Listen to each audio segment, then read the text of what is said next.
Bueno, ¿qué tal? Buenas tardes. Estamos acá en la cuarta versión de las charlas de Física y Cultura, Ciencia y Cultura, y para los amigos sería Fisiculturismo. Por cuarta vez, todavía seguimos acá.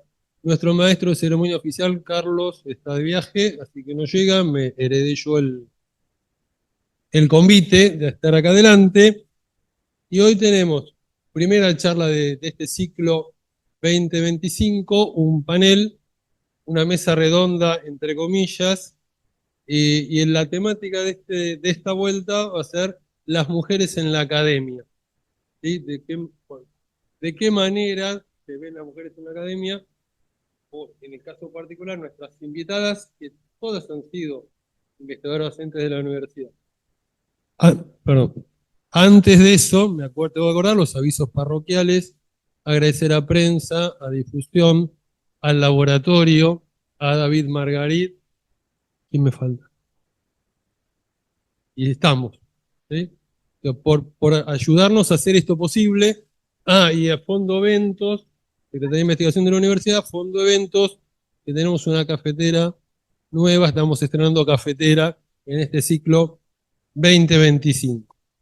Bueno, les decía, esta primer encuentro de fisiculturismo, tenemos otras charlas para dentro de 2 semanas y 4 semanas, eso llega circulando la información, pero hoy es la mujer en la academia y tenemos como invitadas a la doctora Anita Salz, que ha sido profesora asociada de la UNS, ahora ya está jubilada, ha coordinado el área de química en su momento, tiene muchísima publicación, tanto en investigación en química como en docencia, en educación, y en algún momento, aparte de otras labores de gestión, ha sido directora suplente del ICI, por el 2004. La doctora Rosa Belvedresi, doctora en filosofía, que también ha sido docente de esta casa, investigadora docente, actualmente es profesora titular de la Universidad Nacional de La Plata, también tiene una carrera prolífica en investigación y actualmente es directora responsable de la revista latinoamericana de filosofía, perdón, me tengo que poner los lentes, si no, no llego a ver, y ha sido directora del Instituto de Ciencias de la Universidad Nacional de General Sarmiento en el periodo 2002-2004, perdón, 2002-2006, 4 años, cuando esta universidad todavía estaba en pañales. Y la doctora Flavia Terigi, doctora en psicología,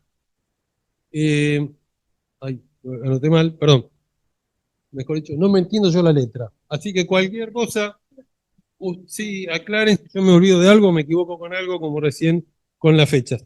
Bueno, es investigadora de esta casa desde hace más o menos 5 lustros, perdón, 3 lustros, 3.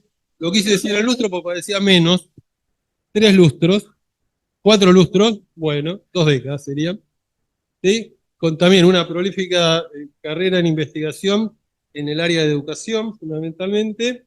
Ha sido decana del Instituto de Desarrollo Humano 2018-2022 y desde el 2022 hasta la actualidad es la rectora de la universidad. Bueno, no sé si hay algo que me quieran agregar de la presentación. Siéntanse como en casa, de hecho, todas son parte de esta casa. Les tiro una pregunta como disparadora y después que hagamos esto como una charla entre amigos. ¿Qué desafíos particulares han enfrentado en su trayectoria académica y cómo los han abordado?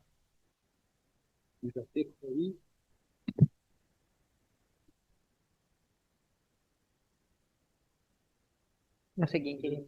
La que quiera No, puede tomar yo no quiero ser la primera. Bueno, empiezo yo entonces. Les voy a contar un par de anécdotas chiquititas que me sucedieron cuando yo estaba todavía en la UBA, ¿sí? Una es como estudiante. Un día un compañero mío, un amigo mío, estábamos charlando de no sé qué cosa, me dice, sí, porque las mujeres realmente no tienen, no hay ninguna mujer importante en ciencia, o sea, son todos hombres los que salen los nombres, los que son importantes. Claro, en esa época, fue hace muchos años, yo era estudiante y a mí ni se me había pasado por la cabeza que podía haber alguna diferencia entre ser hombre o ser mujer para trabajar en ciencia. O sea, en mi casa nunca hubo ninguna limitación en ese sentido. Y yo la verdad que ni le contesté, pero fíjense que a mí la pregunta esta, el comentario, me quedó zumbando en la cabeza, porque hoy en día sería impensable un comentario de esos, pero hace un montón de años eran cosas que sucedían. Y después, claro, me recibí en la UBA y en ese momento yo tenía la posibilidad de seguir trabajando en la cátedra en la que estaba dando clases como ayudante segunda y tenía también posibilidad de entrar en otra cátedra. Entonces fui a hablar con esa profesora, era una señora la que me atendió, la profesora a cargo de ese grupo. Entonces hablamos un poco, pero la pregunta que me hace es si yo tengo novio. O sea, eso era lo que le interesaba.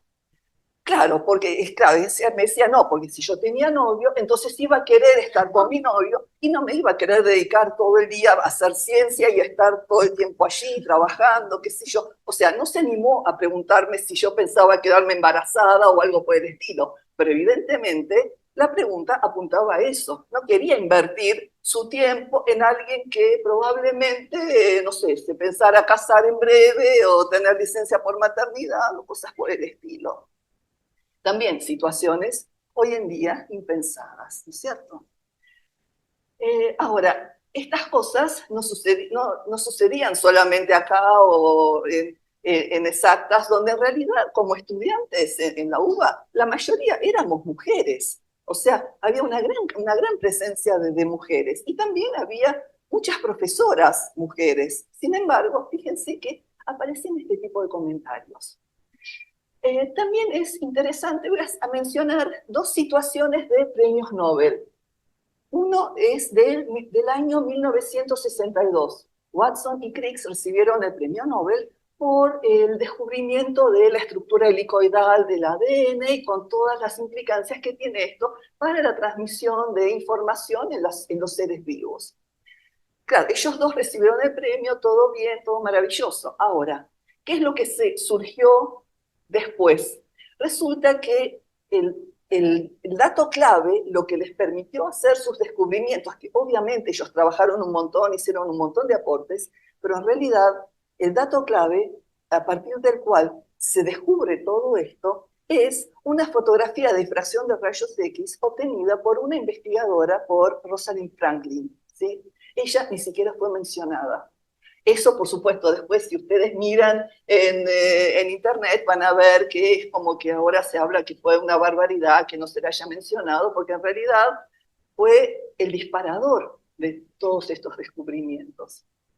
Y en ese momento se entregó el premio Nobel y no fue importante mencionarla.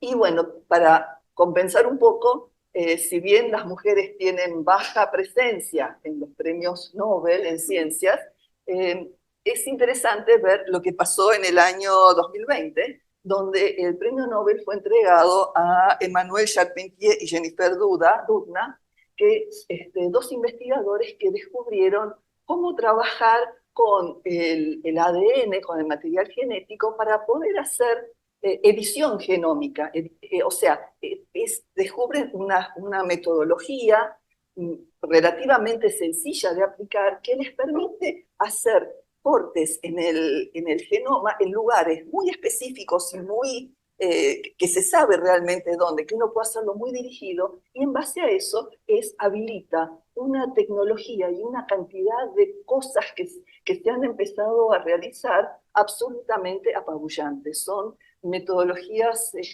realmente que en lo que es las ciencias, digamos, biológicas, basado en lo que se estudia con el genoma, es un cambio absolutamente sustancial. Entonces, estas simplemente para que vean un poco algunos ejemplos de algunas situaciones. En realidad, en mi vida profesional, salvo estos dos comentarios medio absurdos que les comenté, estas anécdotas, sinceramente yo personalmente no sentí limitaciones.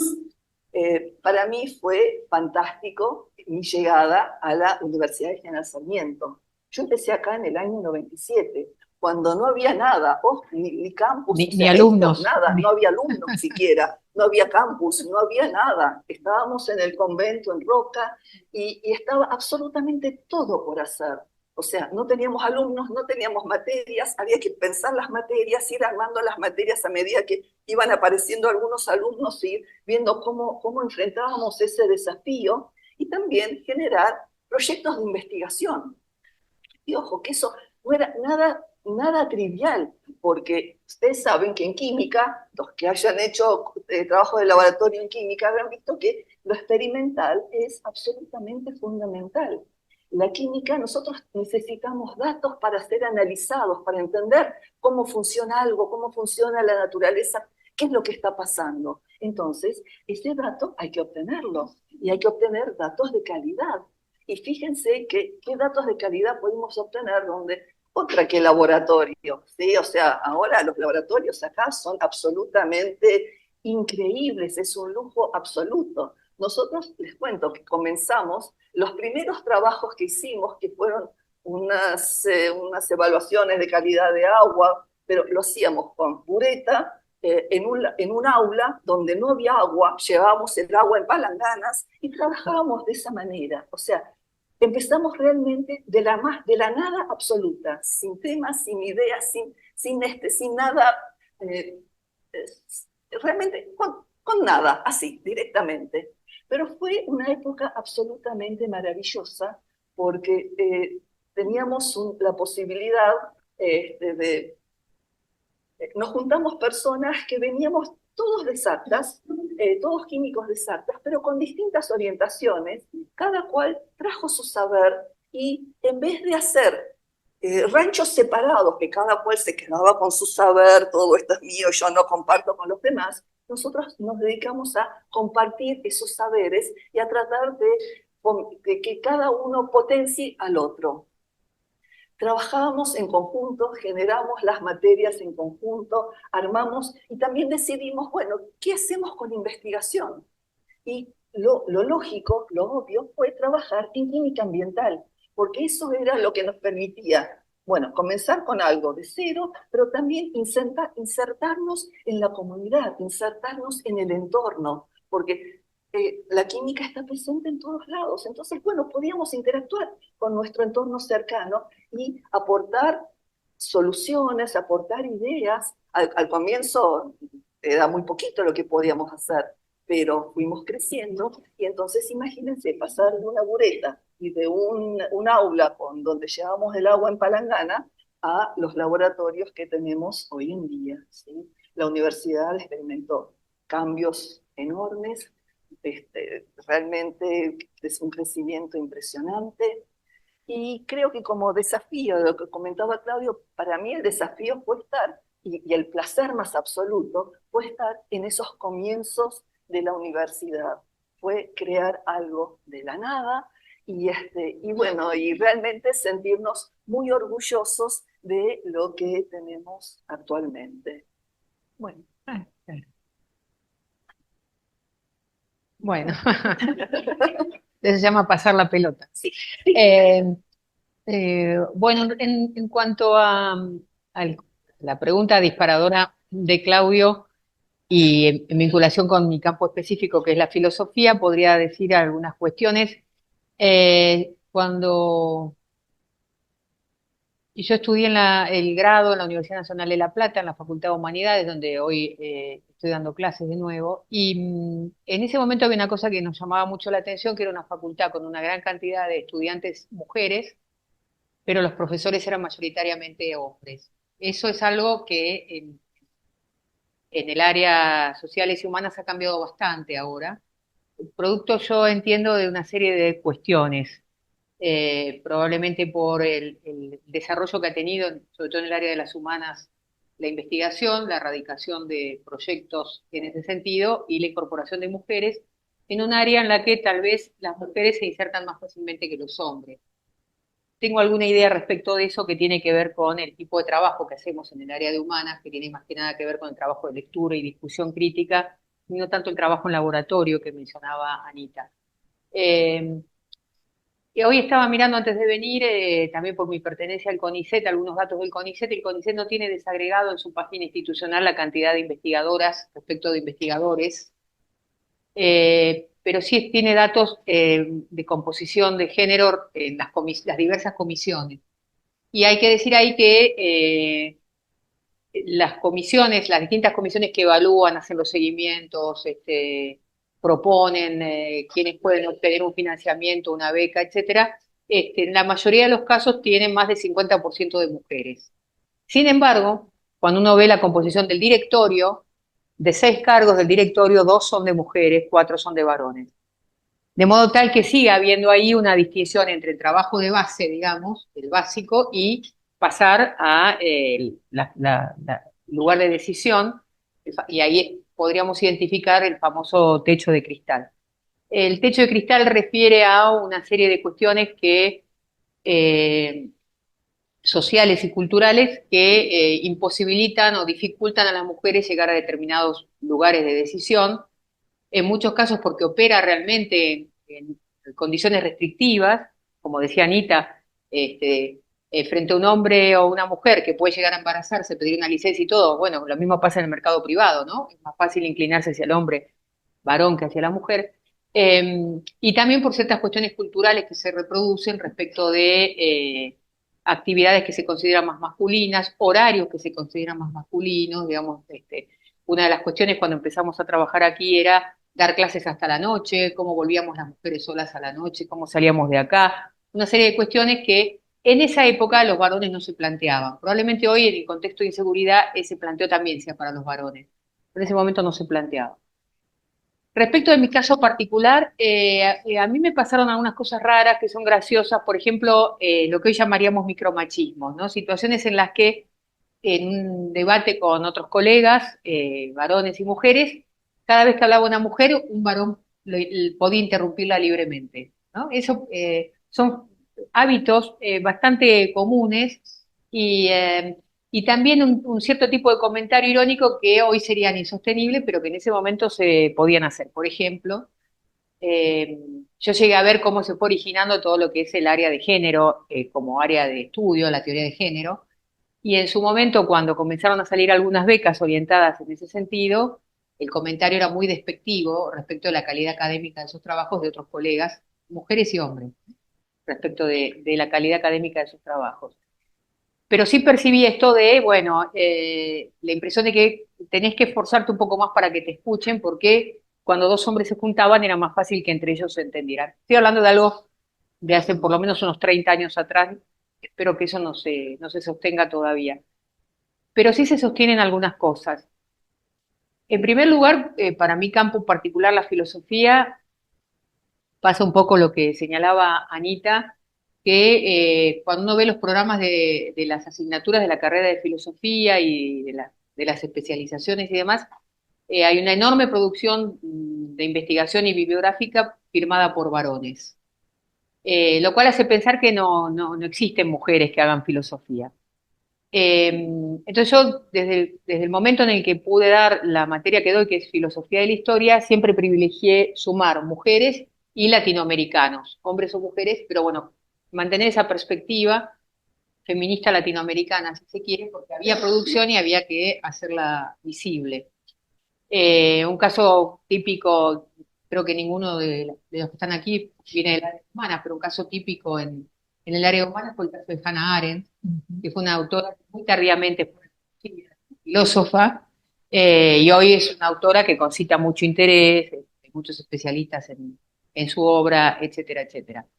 De modo que ahí también hay una cuestión a tener en cuenta, que cuando uno revisa por mi propio trabajo editorial y como evaluadora que me ha tocado ser en distintas instancias, hay eh, hay un gran porcentaje de producción en filosofía eh, realizada por hombres. Lo cual me hace pensar que efectivamente hay ahí todavía una cuestión de dificultad para algunas mujeres que yo las asociaría, no sé tanto a cuestiones culturales directamente al estilo de lo que es una mujer no es tan valioso como lo que es un hombre, por ejemplo el caso que comentaba Anita de quién hizo los datos para la investigación sobre el ADN, eh, pero sí respecto a cuestiones que tenemos nosotras como mujeres en términos biológicos, que es un aspecto que a veces los feminismos no hacen el suficiente hincapié. Quiero decir, las mujeres al embarazarse, parir y la lactancia llevan un periodo de tiempo, digamos, que no pueden dedicar el 100% a las tareas de investigación o de completar su formación, tarea que en los hombres sí pueden continuar. Por una cuestión biológica básica, porque llevamos los 9 meses de embarazo, la recuperación, la lactancia, etcétera, etcétera. Y eso independientemente de que después familiarmente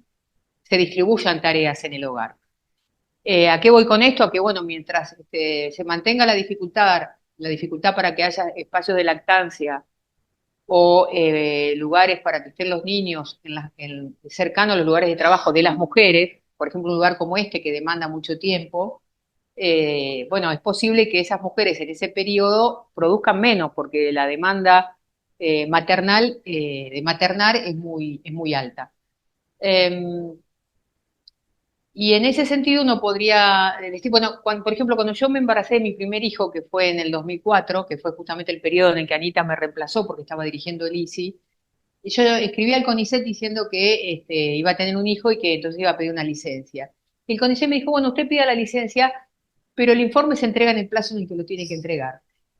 Eso fue mucho antes, te estoy hablando de 20 años atrás. Hoy ya eso no existe, hay una serie de mecanismos por los cuales las mujeres, depende de la cantidad de hijos que tienen, por ejemplo, otros márgenes etarios, por ejemplo, no son 10 años sino 15, sino bueno, hay una serie de elementos que se tienen en cuenta, pero que ya se hacían en otros países y aquí no, era una cosa ridícula, me daban la licencia, pero el informe se tenía que hacer igual. Y después, en relación a mi trabajo como directora del ISI, mi experiencia en la gestión, y por ahí, bueno, Flavia lo podrá decir mucho mejor, eh, yo lo viví como un periodo desafiante, venía de experiencias distintas de gestión, no de una gestión de un cargo ejecutivo que tenía que manejar presupuesto y demás. No fue fácil, recibí el apoyo de muchos de mis colegas, hombres y mujeres, pero me fue muy dificultoso con algunas mujeres en particular. Y yo creo que eso en algunos casos tiene que ver con el machismo, no solo lo reproducen los hombres, sino en muchos casos las mujeres reproducimos el machismo en la forma en la que criamos a nuestros hijos y reproduciendo algunas modalidades de relación.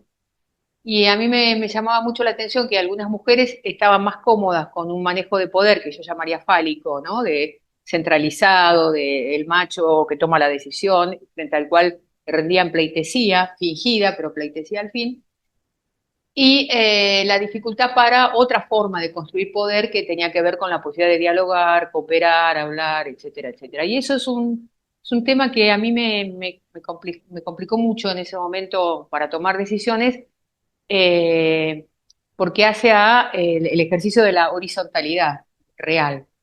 Y me pasa todavía hoy dirigiendo proyectos de investigación o grupos de estudio en los que efectivamente hay que construir un poder de otra manera que no sea lo que yo llamo, insisto, una forma de poder masculina, ¿no? Centralizada, indiscutida, etcétera, etcétera.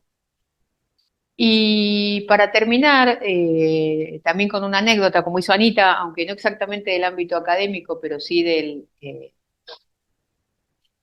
campo institucional vinculado al académico, cuando fue la crisis del 2001, o un poco, no, eso fue antes de la crisis del 2001. En algún momento, mi marido, el que no sé, hoy es mi marido y yo trabajábamos en la misma universidad, aquí. Y entonces teníamos las cuentas en el Banco Galicia. En el 2001 las sacaron del Banco Galicia y pasamos al Banco Nación. Y me acuerdo de haber ido al Banco Galicia de aquí de San Miguel porque ellos decían unificado las cuentas y las habían unificado poniéndole a mi marido a cargo de las cuentas. Estaba hablando de 24 horas atrás. Y yo decía, pero esto no tiene sentido porque la que gano más soy yo. Además yo tengo mi plata, él tiene la suya. Y el tipo, el empleado no lo podía entender, era una cosa. Y a mí me había parecido algo horrible Y después me decía, ¿pero qué tiene tanto problema? Si total, después lo paga también él. Como diciendo, no, lo pago yo, lo que gasto yo lo pago. Yo digo, son esas conductas machistas que, bueno, difíciles de erradicar. Y un último punto tiene que ver, y me parece que Flavia en esto va a coincidir conmigo, con las demandas respecto de cierta coquetería que tenemos las mujeres. Yo, por ejemplo, tuve canas desde muy joven y me resistía a teñirme, básicamente por una cuestión de pura y simple haraganería, nada más que eso. Pero eso hizo que durante muchos años me endilgaran más años de los que tengo. Entonces, llevando a uno de mis hijos al jardín o algo así, me decían, ¿es la abuela? Sí, bueno, o sea, se entiende además que a ningún hombre le preguntan si tiene 50 años y lleva un niño a la guardería si es su abuelo, pero a las mujeres se sienten con esa libertad. Post pandemia creo que muchas han decidido ya no teñirse y se han dado cuenta de la tiranía que eso significa y nos hemos liberado del poder del peluquero. Así que bueno, no mucho más que eso para compartir.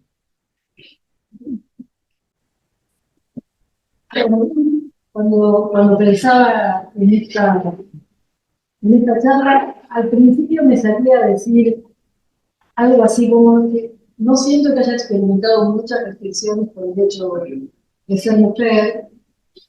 Eso es lo primero que me sale. También está bastante estudiado, cuesta mucho identificar un montón de relaciones en las cuales algo puede que, por lo menos arbitrario, ni siquiera es injusto, alcanza con decir arbitrario por el hecho de que sos mujer, pero yo creo que en el caso particular, lo que yo tengo para contarles, se reúnen tres cosas distintas. Una es la que estamos hablando.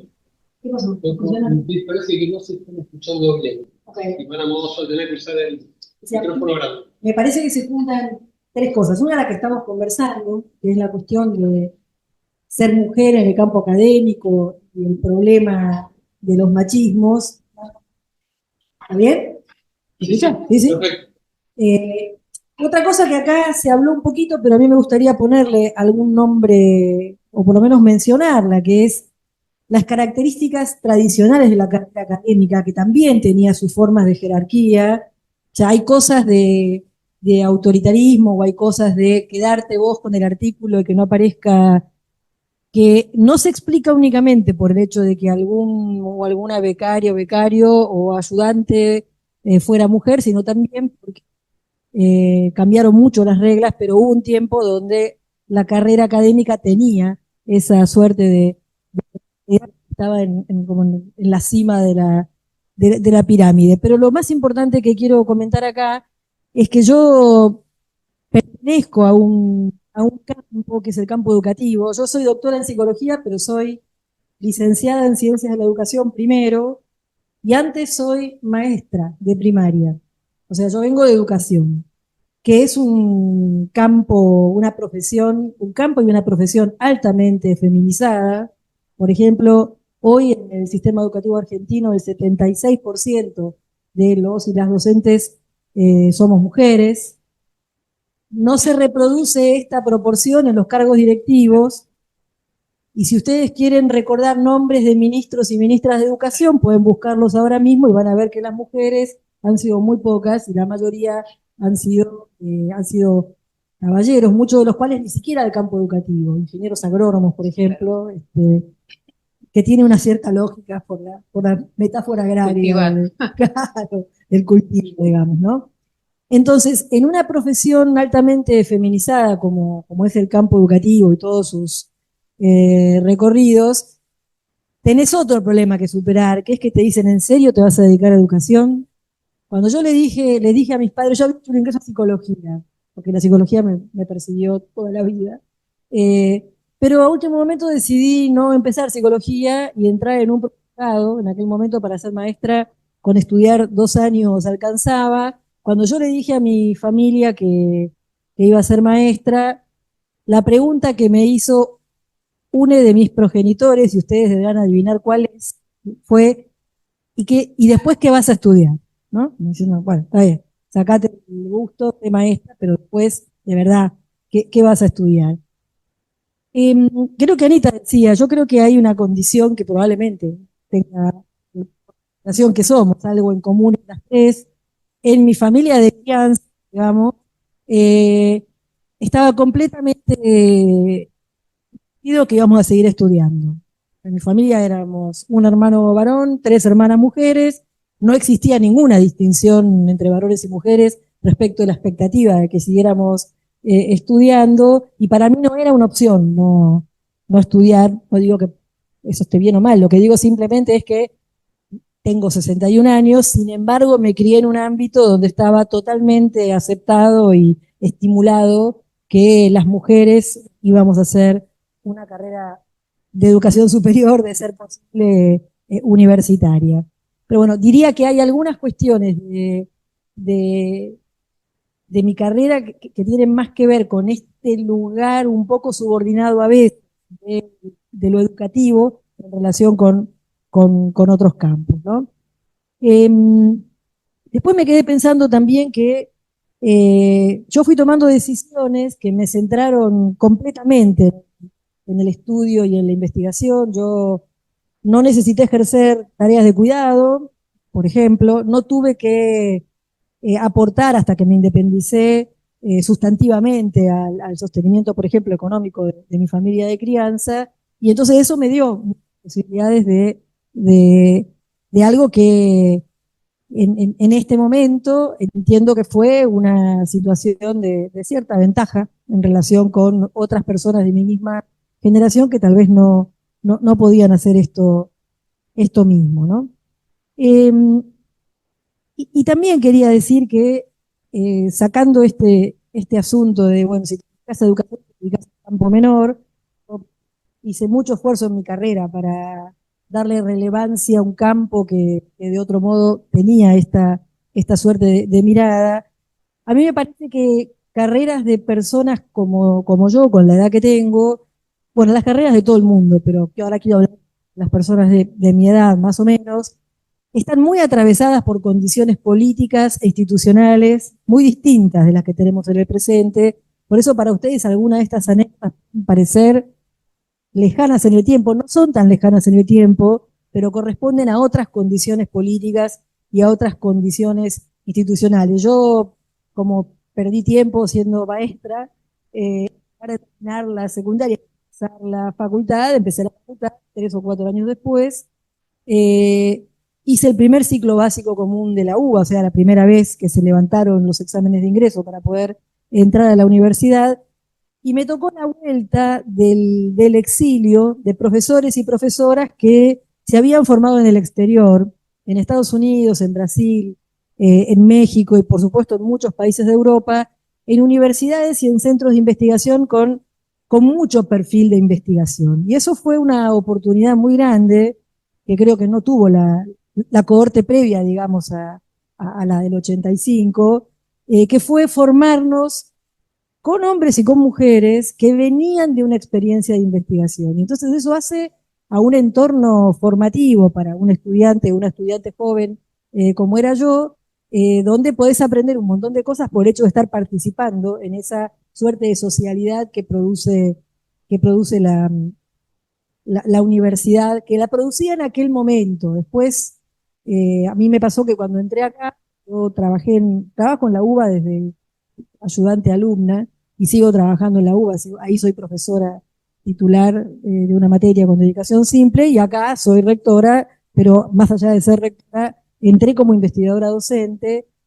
A mí me impresionó mucho de esta universidad, algo como lo que dicen ustedes, las condiciones que la universidad ofrecía para investigar, porque mi experiencia de haber investigado cuando era, por ejemplo, becaria en la Universidad de Buenos Aires o cuando empecé a ser ayudante de primera y demás, es que no era a tu costo, todo. Yo encima quería estudiar y estudié la enseñanza y el aprendizaje en las escuelas rurales, con lo cual ahí había un costo de traslado a las escuelas que estaba naturalizado, que corría por tu cuenta, o sea, era parte de lo que vos tenías que solventar si querías estudiar. Cuando entré acá, me encontré con una universidad completamente preparada para acompañar la formulación de proyectos de investigación.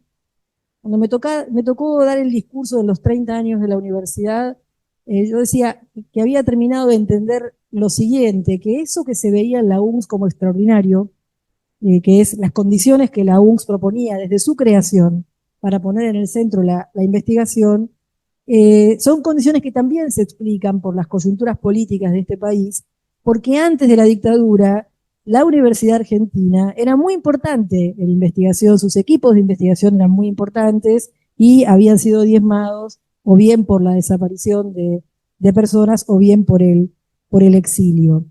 Creo que lo que ha pasado en los últimos años, que les hace a ustedes tan extrañas algunas de nuestras imágenes del pasado, tiene que ver con un muy importante cambio político, cultural e institucional. Yo creo que en una universidad como esta, las condiciones no han hecho particularmente diferencia, en mi caso por lo menos, entre varones y mujeres. Desde que entré, estuve a cargo de equipos de investigación, tuve becarias, tuve becarios, pude presentarme a financiamiento externo.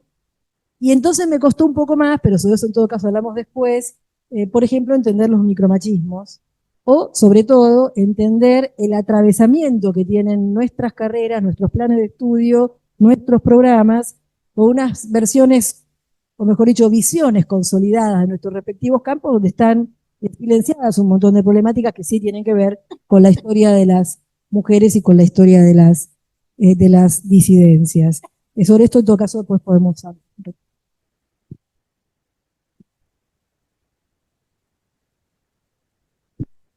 Tenemos un problema con tu micrófono en particular, Flavia. Sí, por ser la anfitriona, me parece. Bueno, yo mencionaba, pero por favor.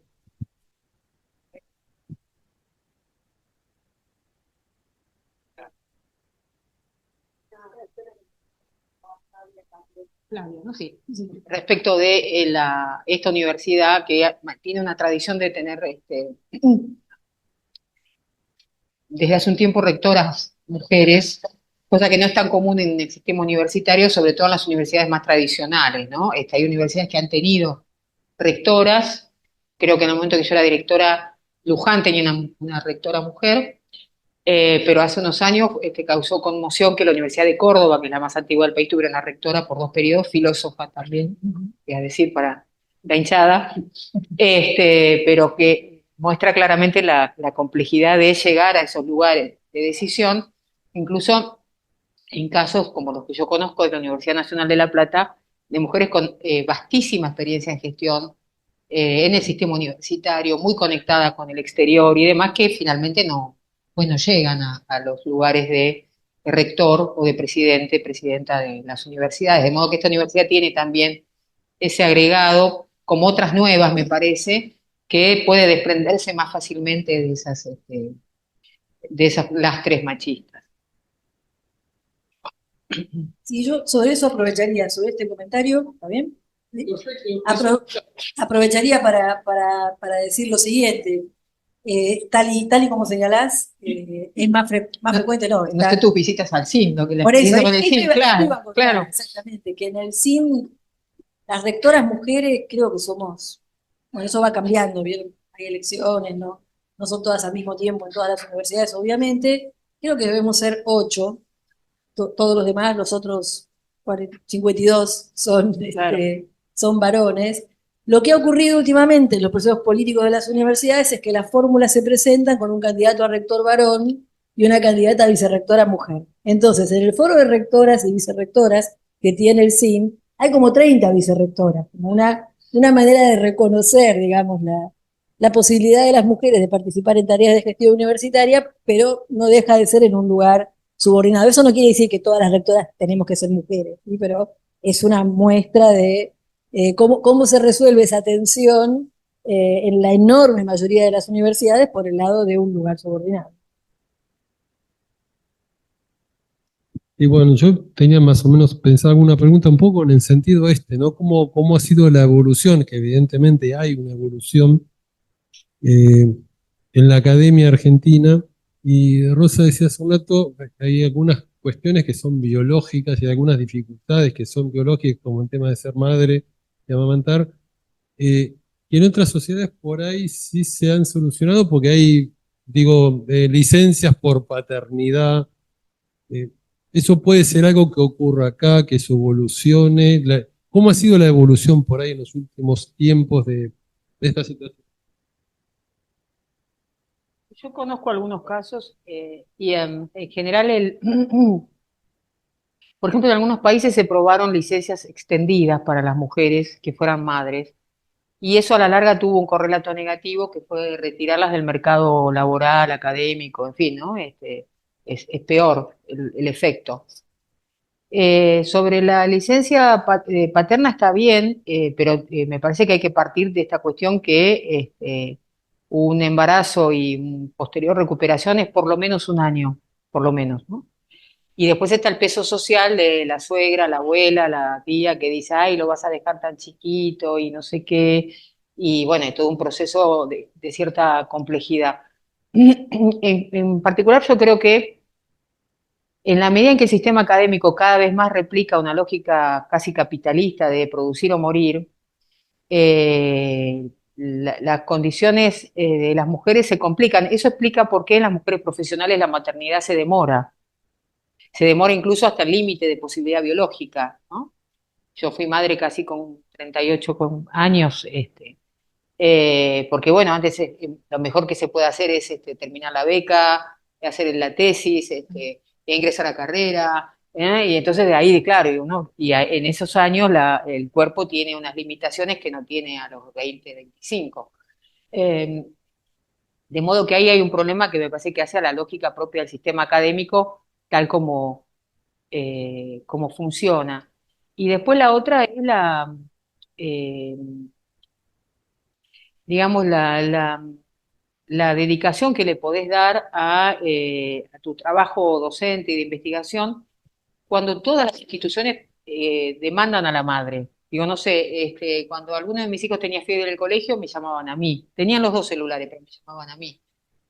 Cuando el médico venía a ver a uno de los chicos, solo tenía que ir yo. Digamos, hay toda una serie de modos de circular en donde la mujer es como la que tiene que estar. Eso probablemente se esté cambiando por razones que también en algún punto son económicas. Creo que cualquier matrimonio, ustedes son muy jóvenes, piénsenlo, eh, en cualquier caso, en una pareja que la decisión más racional es que el que mejores ingresos tenga sea el que trabaje más, independientemente de quién se trate. Y entonces, si alguien tiene que cumplir tareas hogareñas o de cuidado, las hará aquel o aquella que en términos económicos no genere tantos ingresos y listo, no hay por qué ser nosotras las que no tengamos que quedar en ese lugar.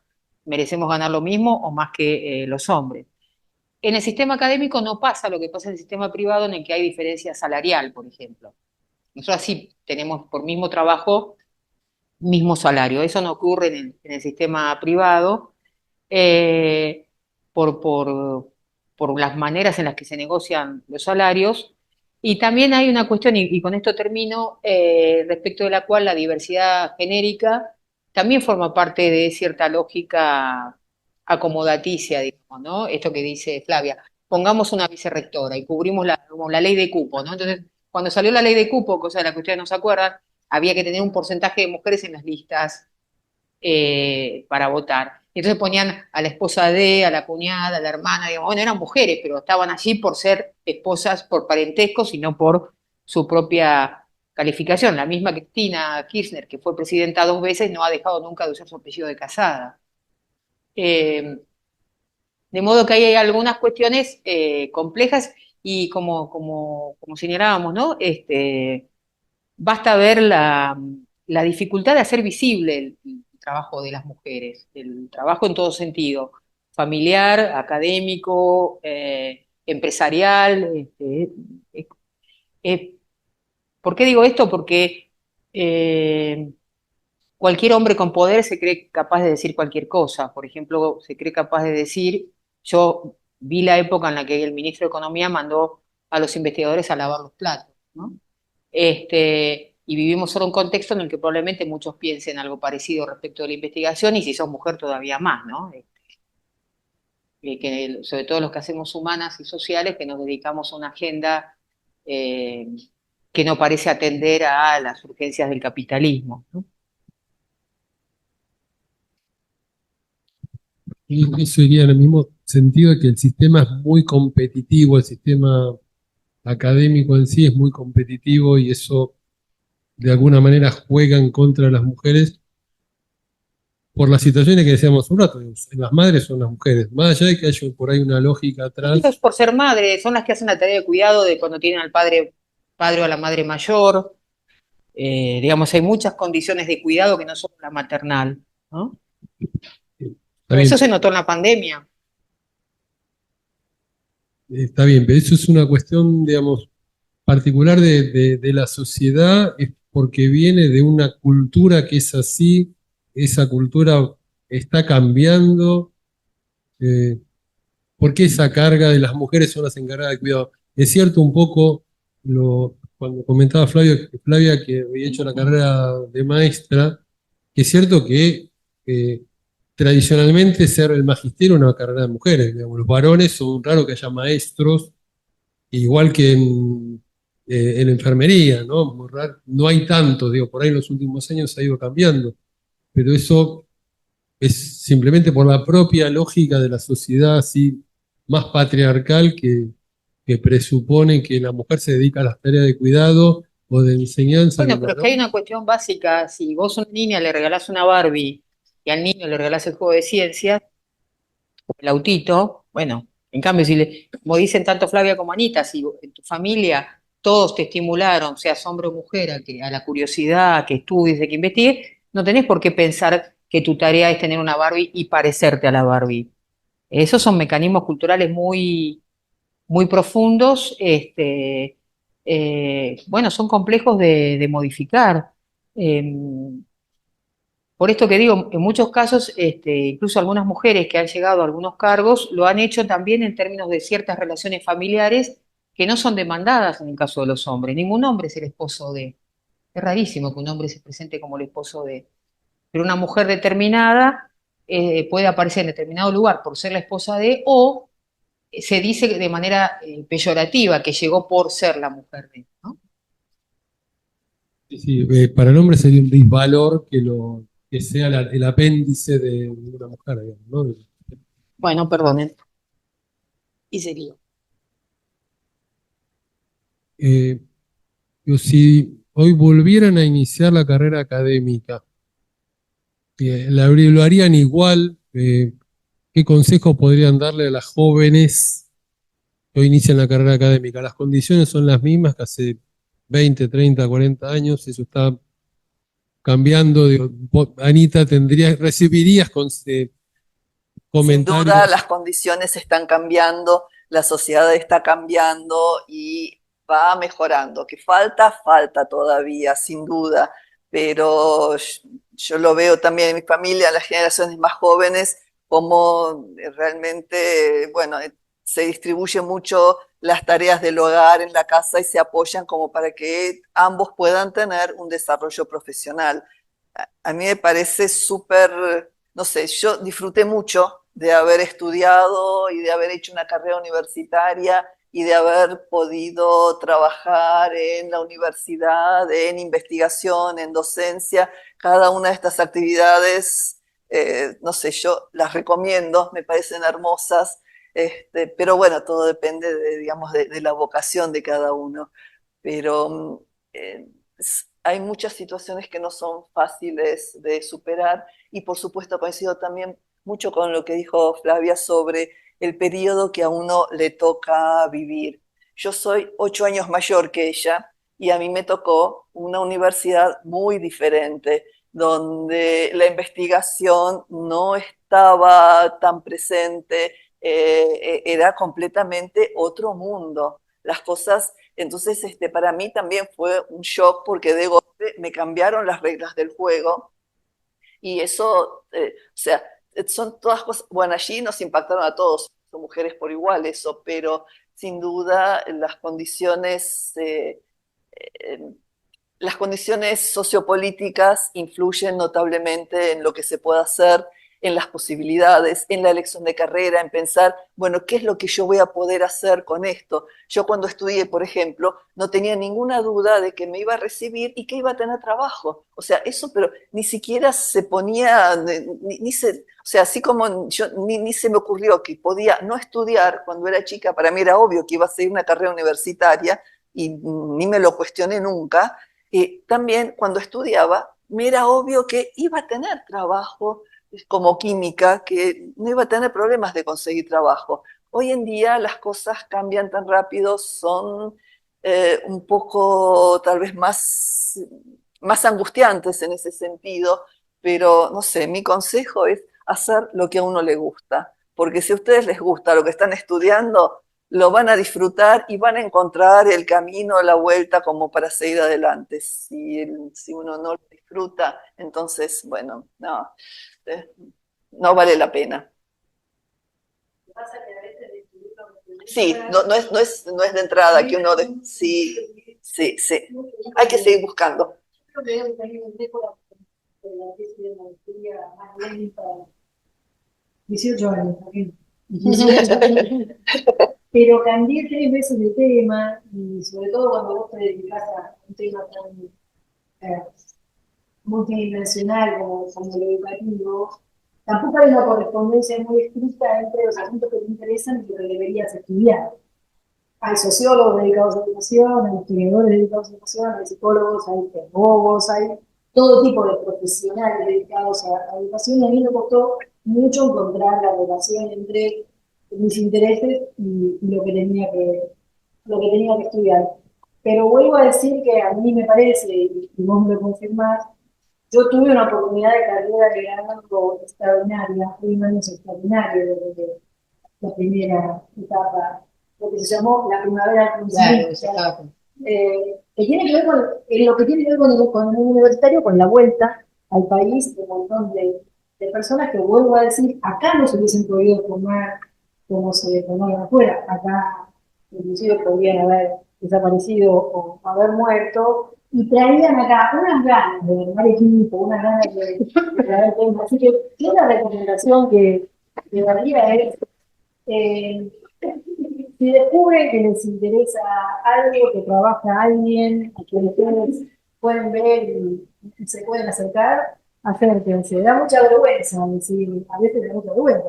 A mí me gustaría, yo me acuerdo que en mi caso, yo tuve una beca de investigación como estudiante, la UBA estaba empezando el programa de becas en la UBA, como que tenemos acá, y un día estaba esperando el ascensor en la facultad, que ahora es social, que contiene letras, y al lado del ascensor un cartel fotocopiado, negro, horrible, que decía: la Universidad de Buenos Aires llama a sus primeras becas de investigación. Yo dije, wow, esto no me lo puedo perder. 15 días para que se haga la convocatoria. Y era ahí cuando, si no lo hacía en ese momento, iba a tener que esperar, no sé, un año más. Aparte me parecía que iba a ser una oportunidad única, que nunca más lo volviera a ocurrir. Después los sistemas de información mucho más estables. Y lo que hice fue hablar con una persona, quedó con otra persona, quedó con otra persona, para contactar al profesor con el que yo quería hacer investigación, en lo que se dio en un bar, de ahí de la felicidad de la Facultad. Charlamos, y debo decir, es una persona que lleva 2 décadas, que fue muy hospitalario, y eso lo digo en el mejor sentido, ¿no? En el sentido de recibirte, de alojarte, de darte un lugar en un equipo de investigación, y después, como les puede llegar a pasar a ustedes, los avatares de los sistemas de investigación están muy ligados a las políticas públicas y al financiamiento. Este es un momento particularmente complicado, pero a mí me tocó también un momento complicado, que fue que había ganado una beca como graduada, cuando recibí, y gané una beca como graduada, y por X motivo, que no podría ahora decirles cuál fue, el financiamiento de ese año no estuvo disponible, y a mí me quedó un bache largo. Yo, como era becaria, estaba creciendo becaria, me quedé un poquito en el aire durante un tiempo, y hay que aprender a vivir con eso, por lo menos en un país como este, donde pronto las instituciones se ponen en cuestión y pueden faltar los recursos. Las cosas que están pasando, por ejemplo, Ahora, a mí me tocó ser becaria para vamos a ir ver que dejé mi trabajo como maestra, soy estudiante todavía, dejé mi trabajo como maestra para empezar mi beca como estudiante. La beca como estudiante al principio me permitía vivir y al año yo no podía vivir. Esas cosas también son muy propias de este país y ahí si podés, si tenés la oportunidad, y hay que hacer un sobreesfuerzo, porque bueno, porque si no interrumpís y volver es muy difícil, cortar es muy complicado. Está, eh, y en comentario personal, en la época de la hiper, nos pasaba lo mismo, les pasaba a las becarias mujeres y a los becarios varones, Claro. no alcanzaban. Sí, Claro, claro. sí, Qué casualidad. En sí, ese sí. caso era igualitario. Sí, sí, de hecho creo que daba un refuerzo en algún momento a mitad de mes porque si no era imposible llegar a una... $8 llevamos a tener. Yo me Sí, acuerdo, yo no hice la cuenta, eso no me acuerdo. o sea, tremendo. Llegamos a pasar de pañales de los Pampers a pañales de tela y era más lío, así que comíamos arroz y volvimos a comprar los Pampers. En esto que hablabas o que están hablando así de políticas públicas en general, ¿hay algo más que se podría hacer en la actualidad desde las políticas públicas en cuanto a lo que tiene que ver con equidad de género en la academia en sí, más allá de la cosmética de ponemos una vicerrectora para que parezca que somos igualitarios o cosas por el estilo? ¿Hay algo más que se pueda promover desde la política pública en general? Antes una observación sobre el comentario que acabas de hacer, porque si no mis colegas vicerrectoras con todo derecho van a decir, para que lo que yo hago es importante en términos institucionales. Para mí es simplemente un ejemplo de cómo el sistema hace sus movimientos en dirección a algo que está cambiando. Yo no tengo la menor duda de que las cosas están cambiando y están cambiando en ese sentido de manera favorable, pero da un vueltas, ¿no? Donde puede tomar algunos, no algunos atajos, sino al revés, unos caminos largos que hacen mucho más extensa la cuestión. En, en, en Argentina está pasando, creo que por primera vez en su historia, que hay muchas más mujeres estudiando carreras universitarias que varones.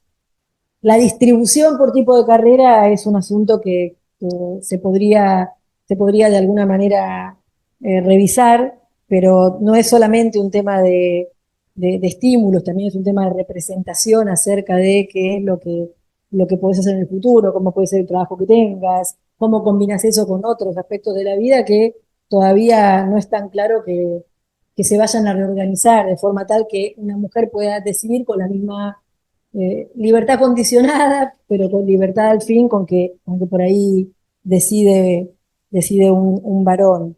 Pero creo que no estamos en la misma situación que cuando yo estudié. Es muy claro que hay muchísimas más mujeres estudiando, muchísimas más mujeres en carrera académica, concursando, ganando cargos, presentándose a elecciones, conduciendo instituciones, dirigiendo equipos de investigación, formando becarios, dirigiendo tesis. Eh, Creo que hay que mirar algo más cultural, si se quiere, finalmente, que es que tenemos que seguir discutiendo qué significa el machismo, porque si no queda ligado, que no es poco, pero queda ligado a una igualdad formal de oportunidades. Por supuesto, hay que cuidar la igualdad formal de oportunidades, pero creo que hay que seguir pensando qué significa que las universidades, después de todo, somos instituciones muy importantes en cierto liderazgo sobre formas de pensamiento que después vuelcan o no hacia otras áreas de la vida social. Sigamos revisando este aspecto. Voy a poner un ejemplo. No todas las universidades, la UNS lo tiene, pero no todas las universidades tienen protocolos ante situaciones por violencia de género.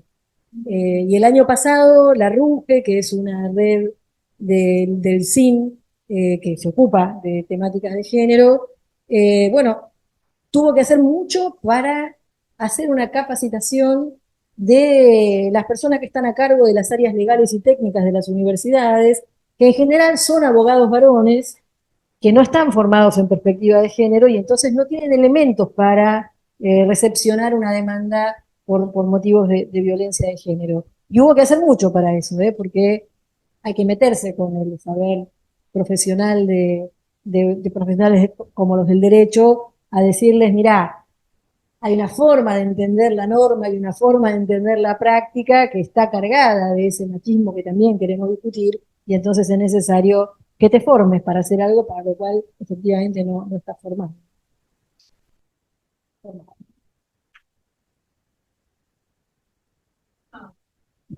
No sé Tiene que ver con esta, por lo menos en el sistema científico y técnico, eh, tener algunos mecanismos de discriminación positiva, que tan cuestionada que ha sido ahora, pero que hacen a el verdadero ejercicio, el verdadero ejercicio de la igualdad, ¿verdad? Esto que decía que contar más años en función de si tuviste o no hijos, por ejemplo. Cuando fue la cuestión de la pandemia, una de las discusiones con la evaluación de becarios y becarias era las tareas de cuidado en quienes se habían volcado finalmente, que fueron en su mayoría mujeres, que por lo tanto no pudieron cumplir en muchos casos con sus planes de trabajo. Eh, y eso se va también viendo en la práctica, las condiciones por las cuales todos podemos ejercer libremente nuestra profesión, que de eso se trata, hacer algo productivo con, en muchos casos, fondos públicos, ¿no? Que finalmente las universidades y el CONICET se trata justamente de eso. Eh, Depende mucho de decisiones que se puedan tomar y de cuestiones concretas, como esto que decía, cómo se facilita, por ejemplo, que las estudiantes también que sean madres puedan asistir a los horarios de cursada, si tienen a mano un lugar donde dejar a sus hijos, por ejemplo, en época en la que maternan. También cuestiones externas de seguridad respecto de cómo acceder a la universidad en determinado horario cuando las mujeres tienen más miedo de salir a la calle. En fin, hay una serie de elementos que no son solo culturales, sino que son verdaderamente concretos. Pero me parece que se va avanzando en eso. bueno, o sea que el panorama parece bastante alentador, digamos. Es bueno.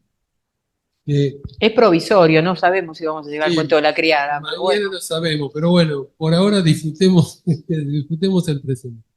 Bueno, si no, algún comentario más que quieran agregar, podríamos pasar a preguntas.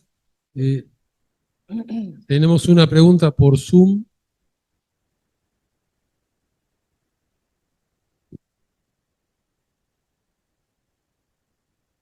Eh, léelo. Buenas tardes a todos. Eh, el comentario que tenemos por Zoom es de la doctora Gloria Dubner. No sé si la conocen todos, pero en el ambiente de la astronomía es una de las, está en el Olimpo de las científicas más importantes del país y de la región. Y está siguiendo muy atentamente la charla porque a ella le preocupa mucho, porque como ustedes lo ha padecido en su momento, y me manda el siguiente mensaje, que es el programa Mujeres por la Ciencia de la Red Interamericana de Academias de Ciencias, IANAS, por su sigla en inglés, lleva a cabo diferentes iniciativas en toda América para apoyar y dar visibilidad al trabajo de las mujeres en ciencia y tecnología, en particular con el fin de que la población estudiantil conozca el aporte de las mujeres en la ciencia. Llama a la cuarta edición del concurso de videos Descubramos a las científicas, dirigido a estudiantes secundarios de 14 a 18 años y universitarios de 19 a 23. Los videos de un máximo de 3 minutos de duración estarán destinados a destacar la importancia del trabajo científico o tecnológico de una científica que se encuentra activa actualmente, trabajando en el país donde reside él o la participante. Nuestro país participa junto con todas las academias de ciencia de Latinoamérica y el Caribe. Tienen premios monetarios. Pueden encontrar las bases, lo digo despacito, en https:// perdón, barra inclinada, ianas.org. Bueno, está hecha la invitación para transmitir a todas las que estén presentes y todos los que estemos presentes ahora y que nos están siguiendo por el canal de YouTube.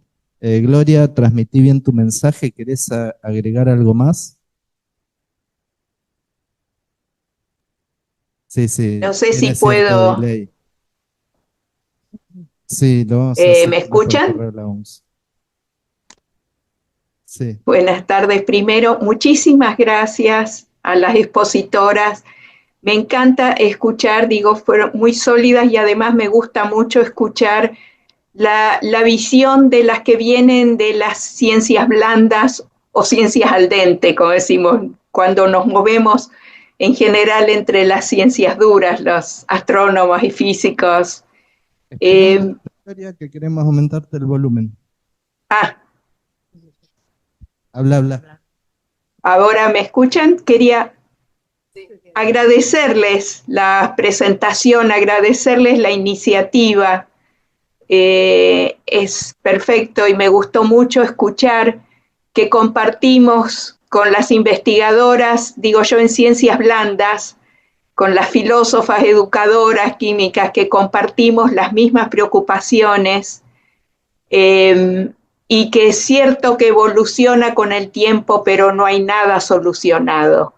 Y tenemos todavía que hacer mucho trabajo. Y este concurso al que estoy invitando en realidad a la audiencia, Descubramos a las científicas, es para dar visibilidad al rol de mujeres en la ciencia, porque si no estamos, por lo menos estamos opacadas, invisibilizadas, no se acuerdan que hay mujeres para invitar a roles de decisión, a invitar para congresos, invitar para rectorados, direcciones, coordinar comisiones, etcétera. Hay que dar más visibilidad al trabajo de las mujeres en la investigación y en la academia. En ese sentido, este es un pequeño esfuerzo del grupo Women for Science, que es de toda América. Participan las academias de ciencia de toda América porque compartimos el problema con muchos de nuestros vecinos de otros países. Nada, invito a los estudiantes a que hagan videitos de entrevistar científicas. Miren que hay mujeres haciendo investigación en ciencias sociales, en cualquier tipo, no necesariamente ciencias de laboratorio. Es para mostrar al mundo y a los jóvenes que las mujeres ocupamos un lugar ahí. Gracias, muchas gracias y gracias por los aportes de ustedes, muy interesantes. Gracias, Gloria. Bueno, devuelvo al moderador. Bueno, gracias, Gloria. Bueno, abrimos una ronda de preguntas. No sé si hay preguntas del público presente ahora. O hay alguna pregunta por Zoom.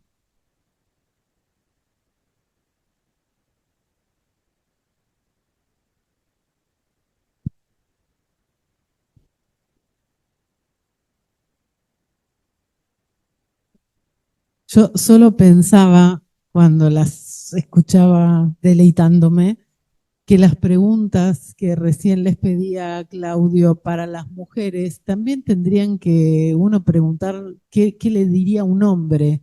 O sea, así como a la mujer la incentivo y quiero que estudie ciencias y que haga su recorrido académico, también hay un mensaje que uno le podría dar a los hombres de hoy, eh, en vínculo con esto. No solo a la mujer que se anime, que vaya y que acceda, sino a los hombres como que empiecen a tener una conciencia mayor del rol de la mujer en ciencia. Me quedé pensando con la pregunta, no solo la dirigiría a las mujeres, sino la extendería también a los varones. Gracias, Mabel. ¿Preguntas? ¿Alguna otra pregunta?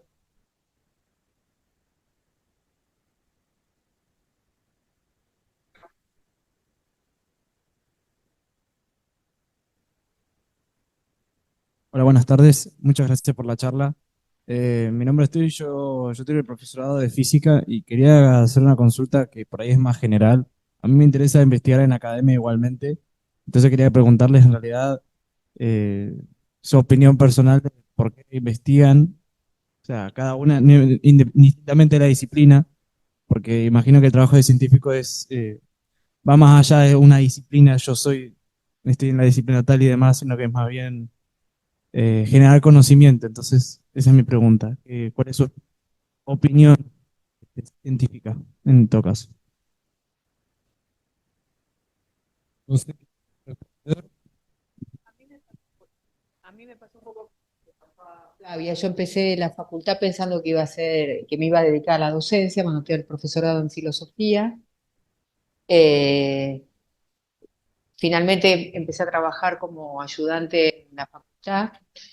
Eh, Después, por una serie de cuestiones de mi vida propia, digamos, me cambié de ciudad y tuve un paso por el colegio secundario. Me di cuenta que no era una buena docente y era un momento muy complejo del país en términos de, eran los 90, el salario docente era muy malo y la situación era muy compleja. Y entonces finalmente me fui insertando a grupos de investigación, en ese momento de filosofía y letras, y me di cuenta que era lo que quería hacer. No era con lo que yo empecé pensando que quería dar clases. Y después me di cuenta que quería investigar y que quería escribir y que quería que me lean, que es lo que hacemos les filósofes, como y los filósofos. Eh, pero por otro lado, digamos, respecto también retomando un poco lo que decía Mabel, y en línea con esto, se trata efectivamente de incentivar el interés por la producción científica. No solo incorporar lo que uno lee, sino que uno también podría, ¿por qué no podríamos producir conocimiento de nivel? Nosotros también podemos. Eh, en condiciones más difíciles, con menor presupuesto, con más complejidad, pero nada impide que uno pueda efectivamente hacerlo. La cuestión de género es una cuestión que se añade a otras desigualdades que son complejas. Yo me acuerdo cuando trabajaba aquí en la UNS que se había abierto una carrera de ingeniería y existía un programa para facilitar a los estudiantes de ingeniería becas, y el problema que había es que muchos de los estudiantes no podían cumplir después con los requisitos académicos, porque venían de secundarios muy complejos en la época de la reforma, lo que había sido la reforma educativa, lo que comenzó después como en el 98 ya, la consecuencia de la reforma educativa del menemismo, y entonces había una posibilidad de becas y demás, pero no había, los candidatos no podían darse a eso. Entonces ahí hay una desigualdad de base, que es la que se replica ahora, que se nota cada vez más en la diferencia entre los colegios públicos y los colegios de gestión privada.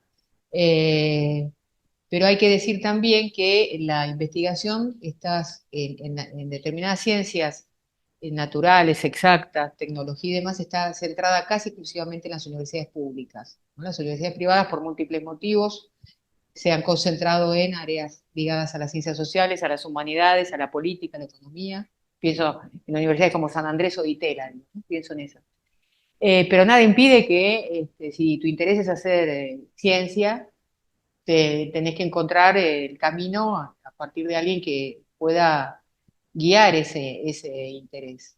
Y hoy es un mundo interconectado, de modo que es fácil acceder a papers científicos, participar de manera virtual en una actividad. Digamos, te recomendaría que hagas eso, ¿no? Que realmente vayas diseñando algo en relación a lo que te gustaría preguntar. ¿Qué pregunta tenés? ¿Qué pregunta te llama la atención? Como decía Anita. Y después se puede, ¿no? Si tienen ganas, se puede. Y yo siempre, o sea, de chica tenía la curiosidad, o sea, me gustaba, me acuerdo que cuando estaba en quinto grado, ¿sí?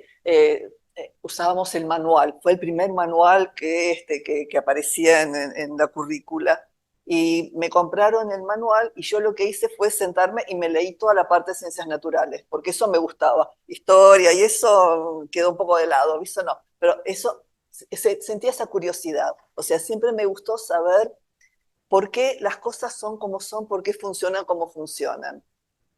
Cuando estudié en la universidad realmente no sabía a qué me iba a dedicar. No tenía ningún objetivo, no sabía si era la industria, algo a la investigación, alguna institución pública, privada, realmente no. Pero ya como estudiante tuve la oportunidad de acercarme un poco más al funcionamiento de la universidad como ayudante de segunda. Claro, era tarea docente. Y la verdad que me gusta la tarea docente. Entonces eso me salía, me fluía, bueno, estaba ya vinculada a la universidad. Entonces, cuando me recibí y estuvo la posibilidad de empezar a hacer algo en investigación, eh, me atraía el pertenecer a la universidad, me gustaba ese ambiente. Y empecé con la universidad, pero claro, eran épocas complicadas de trabajo. Realmente, para mí el placer de investigación lo descubrí aquí en la UNS. Esto que les contaba antes, que fue el poner en marcha algo, descubrir algo y además poder trabajar en una temática como es la química ambiental, donde uno hace un aporte y hay un aporte concreto. Vos estás investigando algo que no se sabe, evaluando alguna situación, viendo qué es lo que pasaba con, no sé, los productores rurales de Moreno, qué es lo que pasa con el tratamiento de efluentes de alguna industria, efluentes cloacales, lo que fuere, y poder entender eso y tratar de pensar en algo que pueda llegar a servir, es tal vez uno aporta un granito de arena, pero esos granitos todos van sumando. Y yo creo que la curiosidad es lo que te motiva a hacer investigación, entender por qué las cosas son como son y si puedo encontrarle la vuelta para explicar algo, para justificar algo.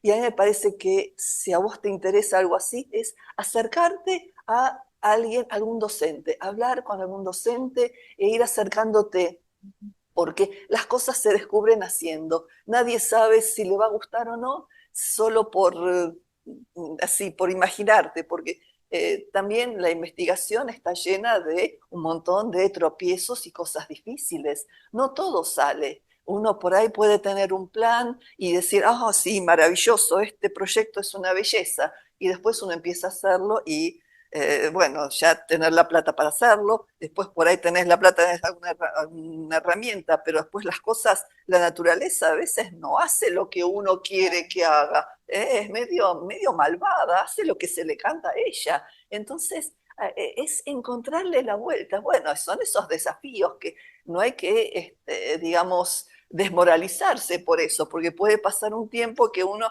no encuentra buenos resultados, uno trata por acá y más no llego a ningún resultado concluyente, trato por acá y tampoco, y entonces digo, bueno, tiro todo. Es cuestión de perseverar, si te interesa, perseverás, seguís, buscás y bueno, charlando, hablando con otros, intercambiando ideas, se logran las cosas. Así que es un mundo muy interesante, es un mundo muy interesante el de la investigación. A mí, por lo menos, me pasaron dos cosas. Una es la curiosidad, después sobre esto voy a hacer una reflexión, y después las ganas de resolver problemas. Enfrentarte con un problema y decir, este problema no lo voy a dejar hasta que termine, y ahora voy a poner también un ejemplo. Sobre la curiosidad, realmente creo que la cosa se expresa bien con esta anécdota. Yo estaba en sexto grado de primaria, la primaria tenía 7 años, 7 grados en aquel momento, eran vacaciones de invierno y la maestra nos había dado unas tareas para las vacaciones de invierno, que era algo muy frecuente cuando éramos chicos, que hubiese muchas tareas. Y una de las tareas era que había que volver de las vacaciones de invierno trayendo de algo que hubieses leído, algo que te hubiese interesado.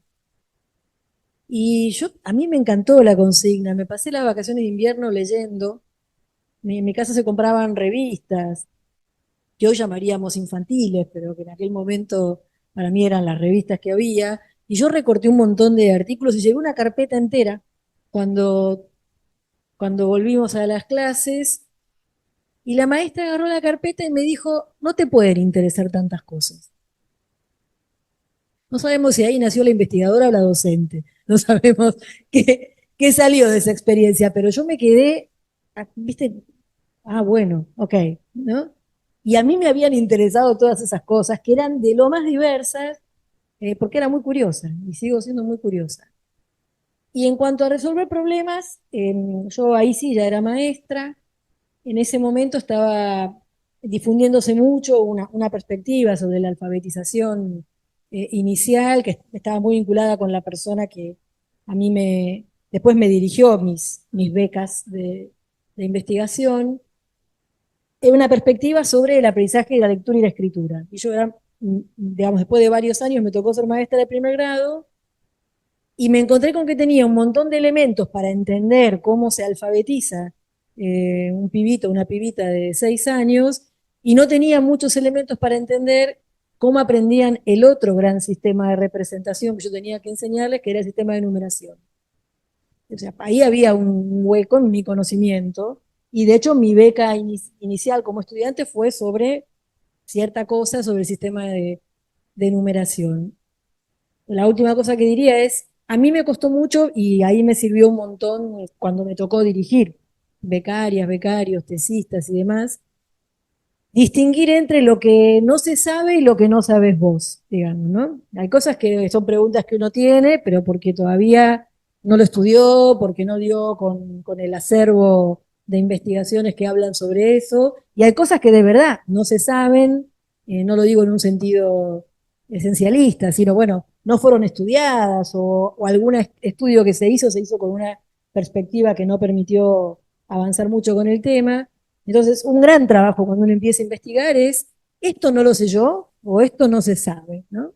Y eso para mí es una línea de trabajo muy, muy importante para que una persona que está empezando a investigar pueda ir armando una especie de estado de situación de las cuestiones que le interesa estudiar, porque si no, no hay modo de formular un problema de investigación, te queda un problema tan grande que es el compendio del saber en el área respectiva. Digamos. Eso.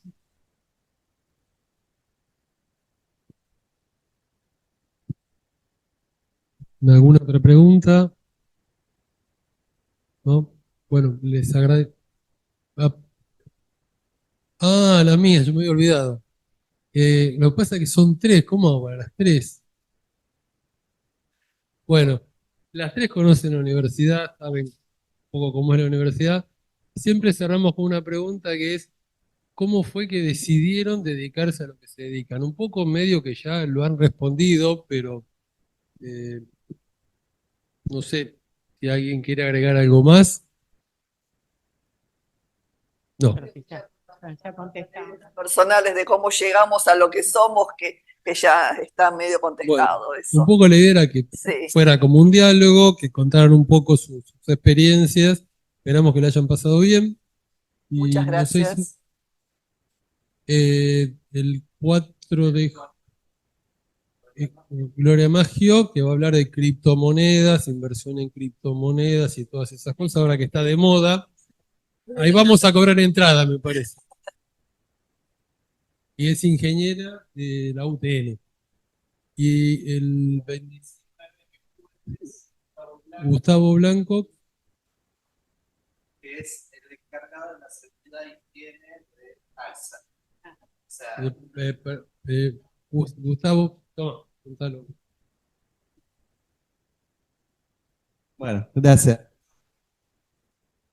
Los avisos son entonces el 4 de junio, la ingeniera Gloria Maggio, que va a hablar de criptomonedas, finanzas e inversiones, pero con Claudio ya estuvimos viendo la charla, está bien desde el punto de vista de un ingeniero, bueno, hablará cosas que no tan matemáticas, que para todo público, pero es un tema que está muy de moda, podemos hacerle preguntas, creo que vamos a empezar a entender algunas cosas, que a mí me dicen que es un topo, un minero, bueno, esas cosas las cuentan, ¿no? Y para mí son difíciles de entender y creo que lo va, no, pero lo va a poder explicar fácil, qué sé yo. Y por ahí después le podemos hacer alguna pregunta de Libra, no sé. Después el jueves 19 de junio va a venir Gustavo Blanco, licenciado en física, no sé si hizo algún posgrado, después le voy a preguntar. Es uno de los encargados de que el agua que toman cerca de 5 millones de personas todos los días llegue potable, no se enfermen y se puedan higienizar y todo. Y desde un lugar que uno no esperaba encontrarse un físico, así que esa va a ser como una tónica un poco más clásica, pero nos encantó haberlas tenido a ustedes. La verdad, súper necesaria este tipo de charlas. Y hago 2 avisos más, ya te dejo. Da puntos para estudiantes del IDEI y los que no son del IDEI y quieren certificado de asistencia lo van a tener. No sé si hicimos todos los agradecimientos que había que hacer. Por la cafetera también. Perfecto, entonces, ya estamos entonces. Bueno, los invitamos entonces para la próxima charla el 4 de junio.